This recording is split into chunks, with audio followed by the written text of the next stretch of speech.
Welcome to Onshape. Onshape is a browser-based 3D CAD software. Browser-based means it can be used in any internet browser. Today we'll be using Google Chrome. 3D CAD is a 3D computer-aided design software. We refer to it as CAD as an abbreviation, or CAD. Now we want to make sure we set up our homepage the way we want to so it's easy to locate assignments. So the first thing we'll look at is how to organize our homepage. When you log into Onshape, this is what you should see. I can see who owns each file and the name of each file.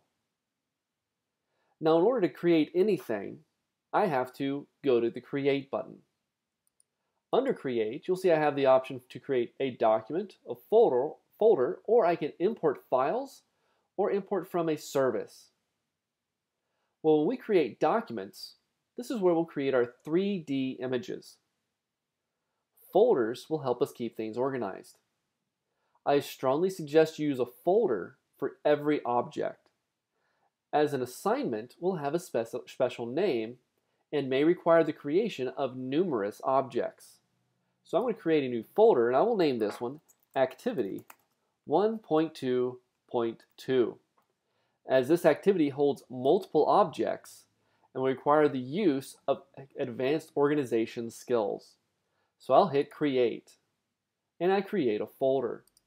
Now in this folder, I want to create my first document. So I'm going to go to Create and select Document, and I'm going to call this one Part 1. Well, there's an issue with that. It's Part 1 of what? If I don't know what it's Part 1 of, it's not very useful. So instead of Part 1, I'll call this Arch, and I'll select OK. This brings me to the Onshape model editing screen. A few important tools and areas that we want to see are: one, our workspace. The workspace is the area here that you see where I have my planes giving me the front, top, and right. I have the view cube, which I can use to change my view.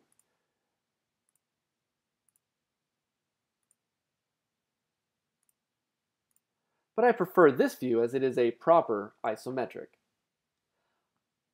I have my features window. It gives me the three planes of top, front, and right, and it will also record different actions that I take in this window. This will be important as we have to go back and edit objects later. Down here in the bottom left, I have the parts section.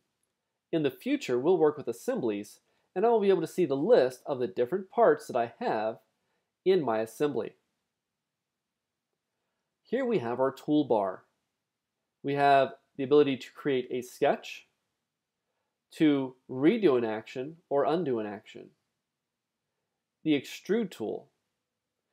As we mouse over each item, we'll see what that tool's name is. Since I know what the tool is named, I'm able to look up what it may do. I can also come over here and search tools. Now if I want to create my first object, which is the arch, I'm going to start by creating a sketch. So I will click the sketch tool, and it's going to tell me what I need to do next. In this pop-up window, I see that I'm creating sketch number 1, which I can change that name by clicking the edit button. And I'm going to have to select a plane. Well, I'm going to select the front plane. I see now sketch 1 is labeled on the front plane. But it's hard to draw when the plane is at an angle like this. But I can go to the view cube and select front. For my arch, I'm going to create an arch that is 2 inches wide, 1 inch tall, and 1 inch deep. So I will start by drawing a rectangle with my rectangle tool. So I've come up here, again selected a rectangle. Then I want to select and create a circle. Well, here I have a circle. I'll create this, and I'll expand it so that it has about a 1.894 inch diameter. We can tell it's a diameter because of the slash through the circle here. But this doesn't exactly look like an arch. I'm going to go ahead and complete my sketch and go back to my isometric view. This doesn't quite look like an arch yet. I'm going to use another tool called Extrude. This one is named Extrude 1. If I would like to edit that name, I can again click the Edit tool. It tells me blind is the end type, which is fine for now, and my depth is 1 inch. Well, 1 inch is correct. I'm going to apply it to this shape. Notice it gives me the arch, but does not select the rest of the sketch. I could select the circle, but that's not what I want to do. So I'll go back to my extrude, select the shape I want to extrude, which means to move out or in, and I'll hit the green check mark. Notice the rest of the sketch goes away. Well, I know that this is a 1 inch extrude, so from the front to the back is 1 inch. I do not actually know the height or the width. I need to use a dimension tool. In order to do this, I'm going to go over to my Features window, come down to Sketch. You see the sketch is now grayed out because it's no longer visible.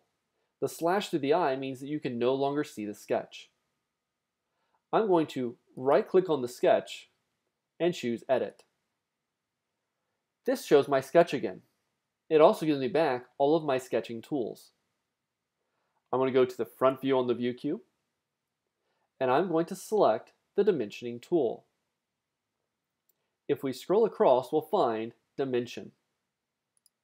I'm going to select the left side and the right side to measure the distance. It tells me that it's 3.517 inches, but I said I wanted this to be 2, so I'll type in 2 and press enter. This has significantly changed the size of my shape.